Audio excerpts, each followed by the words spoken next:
it's always great to be in a conversation around advancing the digital workforce here in Newfoundland and Labrador. And my name is Allan Dale with Gale Force Winds, and I love to be in conversation with people that are really trying to help people find themselves in the technology sector. So why don't we start off by introducing yourself and tell us what you do.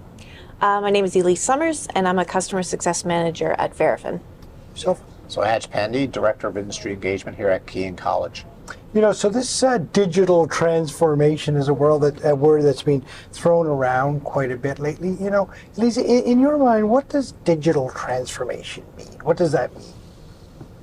Ooh, that's a big question. Big question, right? It's a big topic. What is digital transformation? I mean, personally, for me, it's more about the types of careers that are now open in the tech space.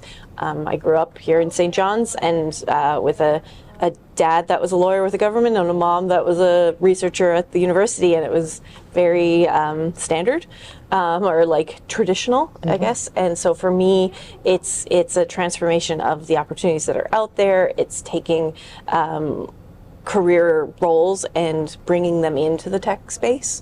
Yeah. You know what? That's a brilliant explanation of digital transformation. That's fantastic. Of course, you know, with all of these new jobs and opportunities that are created, and they're everywhere, and it happens every day. There's new opportunities in this digital space. It requires kind of learning a different language, and that's what we often refer to as digital literacy. Aj, you want to dive into that topic, digital literacy? Yeah, for sure. And I think, like you touched on it, like it's opening up opportunities, and it's happening everywhere here in Newfoundland and Labrador and in the globe, digital transformation. So for us, digital literacy is really about looking at ways to upskill employees, workers, students with the skills necessary to work in the new digital era. And it can mean different things for different industries and sectors. What we do find is, like in the technology sector, it's really about looking at upskilling from the perspective of how do you make your products and your services more reliable, more secure with cybersecurity issues that are happening today. But then talking to government and municipalities, they're looking at, you know, artificial intelligence is there.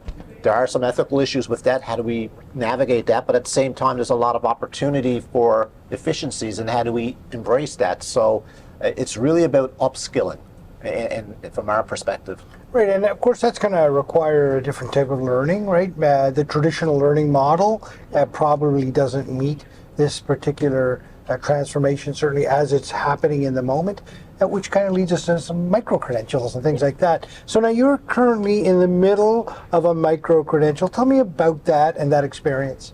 Yes, I started at the beginning of January, the technical sales micro-credential with Paul Watts. And so that's been really interesting. It's a nice way of getting very practical, hands-on, process-driven education.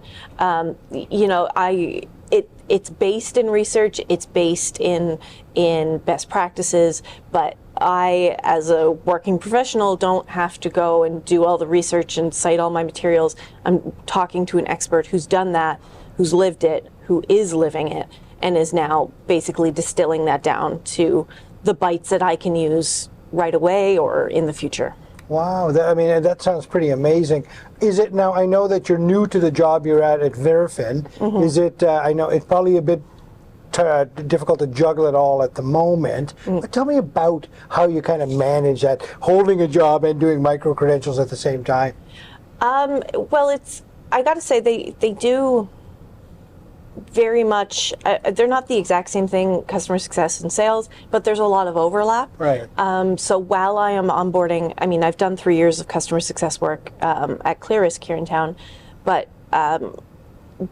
there is that overlap, and there is that while I am onboarding and learning how Verafin is doing things, I am seeing areas where, like that sales process could be transferred to how I look at my adoptions and opportunities while I'm a CSM. Yeah.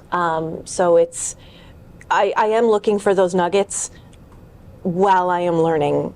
So it has been beneficial to do both. It's been a lot of, I mean, the metaphor you hear all the time is drinking from a fire hose. It is that for the last, a month? But at the same time, I've learned a lot, and I see the benefits. Yeah, it's interesting, right? The way you describe it. Not only are you upskilling yourself, right? You're learning something, but the whole way through while you're working, you're seeing opportunities for your employer in the program as well. So like that's a real win-win.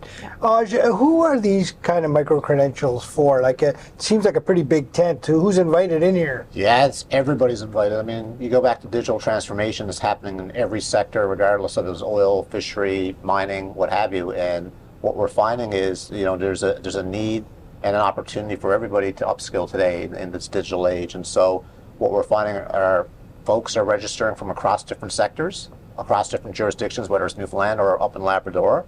And so we have something for everybody. So there's a real opportunity here to look at our list of micro-credentials and get an opportunity to upskill. That's great. And easily to access them? Absolutely easy to access them. So QR code is right here. Go to www.keyin.com. Very simple application process. And the great thing is, these micro-credentials are typically a $3,000 value. So there's a lot of value inherited into the micro-credential and work done to create them. But today, through the Government of Canada, it's all fully funded, so it's free. So that's fantastic. It's a window of opportunity, though, because March 31st, that program ends. And we are starting to sell out of micro-credentials. So part of it here is just to make sure we share with everybody that opportunity. Yeah, 100%. You don't want anybody left behind here, right? And great opportunity, as you say, to upskill yourself. It's free of charge. A great group of people to work with. Everybody that we spoke with, I mean, they love the program. So there's a real great opportunity here. I guess I'll leave the last point to you, and that is, there'll be people out there that are watching this and they're saying, is this for me? Should I do this? Or there'll be managers out there thinking, should I send my employee or my person on this course? What would you say to them? I would say yes. I mean, no education is ever going to be wasted. You'll always find ways of using it in some way. I know I have. I personally am taking the sales not because I plan to be a salesperson going forward, but because I know it will inform my current role, and I hope it informs my future career as I do plan to move into more leadership type roles. And so knowing how other parts of the business work, knowing how maybe I will oversee salespeople, I don't know, but I need to be able to speak their language. I need to be able to understand how they are the driver of the business. So for me, it was just an opportunity of like, it's a free course. It can only help me. I should do it while the window is open. Such an eloquent way to end this conversation. So thank you very much for being on the show, and we certainly appreciate what you're doing. Thank you. Great. Thank you. Thank you.